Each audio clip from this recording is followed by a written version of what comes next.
എല്ലാവർക്കും നമസ്കാരം. വളരെ ദുഃഖകരമായിട്ടൊരു വാർത്ത വരികയാണ്. ആമ്പല്ലൂരിൽ നെല്ലായി സ്വദേശിനിയായിട്ടുള്ള സിജി എന്ന് പറയുന്ന വീട്ടമ്മ യാത്ര ചെയ്യുന്നതിനിടയിൽ ഇരുചക്രവാഹനത്തിൽ യാത്ര ചെയ്യുകയായിരുന്നു. അവർ ഈ ആമ്പല്ലൂരിൽ അടിപ്പാത നിർമ്മാണവുമായി ബന്ധപ്പെട്ട് സ്വാഭാവികമായിട്ടും അടിപ്പാത നിർമ്മാണവുമായി ബന്ധപ്പെട്ട് ഈ സ്ഥലത്തൊക്കെ ഗതാഗത കുരുക്ക് അനുഭവപ്പെടുന്നുണ്ട്.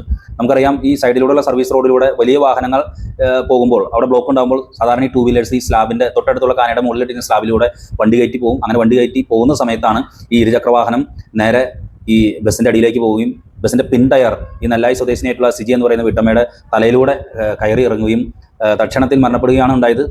തൃശ്ശൂരിലെ സ്വകാര്യ ആശുപത്രിയിൽ എത്തിച്ചെങ്കിലും ജീവൻ രക്ഷിക്കാൻ സാധിച്ചില്ല.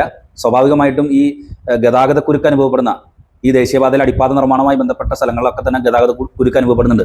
അപ്പോൾ ഇത് നമ്മൾ ഈ വലിയ വാഹനങ്ങളെ ഓവർടേക്ക് ചെയ്യാൻ വേണ്ടിയിട്ട് ഈ സ്ലാബിലേക്ക് കയറ്റും, കാനയുടെ മുകളിലുള്ള സ്ലാബിലേക്ക് കയറ്റും. നോർമലി ഈ സ്ലാബിൻ്റെ ഒക്കെ സ്ഥിതി ഞാൻ പലവട്ടം സൂചിപ്പിച്ചിട്ടുണ്ട്. പലതും കയറി ഇറങ്ങിയാണിരിക്കുന്നത്. ഏതെങ്കിലും സ്ലാബിന്റെ തിണ്ടിലോ മറ്റോ ഈ ഇരുചക്ര വാഹനങ്ങളുടെ ടയർ സ്ലിപ്പായിട്ട് തെറിക്കാൻ സാധ്യതയുണ്ട്. ഇതേപോലെ തന്നെ മറ്റൊരു അപകടം പേരാമ്പ്ര നടന്നതാണ്. അത് മുന്നിൽ വെച്ചിട്ടുള്ള കോൺക്രീറ്റ് ബ്ലോക്കിൽ തട്ടിയാണ് വീണത്.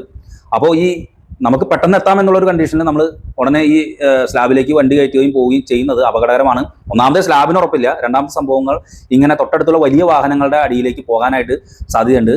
ഈ ദേശീയപാത അടിപ്പാത നിർമ്മാണവുമായി ബന്ധപ്പെട്ട് ജീവനുകൾ ഇങ്ങനെ പൊലിഞ്ഞുകൊണ്ടിരിക്കുകയാണ്. പല സ്ഥലങ്ങളിലും പല മേഖലയിലും ഇപ്പോൾ ആമ്പല്ലൂർ മുതൽ ചരങ്ങര വരെയുള്ള ഭാഗങ്ങളൊക്കെ തന്നെ കാണാം. നിരവധിയായിട്ടുള്ള ജീവനുകൾ പൊലിയപ്പെടുന്നു. ശ്രദ്ധിക്കുക എന്നുള്ള ജാഗ്രതാ നിർദ്ദേശം മാത്രമാണ് പറയാനുള്ളത്. കാരണം ഈ അടിപ്പാത നിർമ്മാണം ഇന്ന് തീരോ എന്ന് അവസാനിക്കുന്നൊന്നും പറയാൻ പറ്റില്ല. സ്വാഭാവികമായിട്ടും ബ്ലോക്ക് ഉണ്ടാവും, ഗതാഗത കുരുക്ക് അനുഭവപ്പെടും. പ്രത്യേകിച്ച് ആഘോഷങ്ങളും ഉത്സവങ്ങളും തിരുനാളുകളൊക്കെ നടക്കുന്ന സ്ഥലങ്ങളിൽ ജംഗ്ഷനിലൊക്കെ വലിയ രീതിയിൽ ബ്ലോക്ക് അനുഭവപ്പെടും. നമുക്ക് എങ്ങനെയെങ്കിലും കുത്തിഞ്ഞെരുക്കി ഉള്ള ഗ്യാപ്പിലൂടെ വണ്ടി എടുത്ത് പോകാം എന്നൊക്കെ ഉദ്ദേശിച്ച് നമ്മൾ ഇറങ്ങുമ്പോഴായിരിക്കും മരണം വാവിളിച്ച് നിൽക്കുന്നത്. ഇപ്പോൾ ഈ സിജി എന്ന് പറയുന്ന വീട്ടമ്മയ്ക്കും ഉണ്ടായ സംഭവം തന്നെയാണ്. എങ്ങനെയാണ് അവർ ആ ബസ്സിൻ്റെ അടിയിലേക്ക് പോയത് എന്നുള്ളത് ഇനിയും അറിയാനുണ്ട്. കാരണം ഒരുപക്ഷെ സ്ലാബിൽ തട്ടിയോ മറ്റോ ആയിരിക്കാം താഴത്തേക്ക് പോകാൻ സാധ്യത.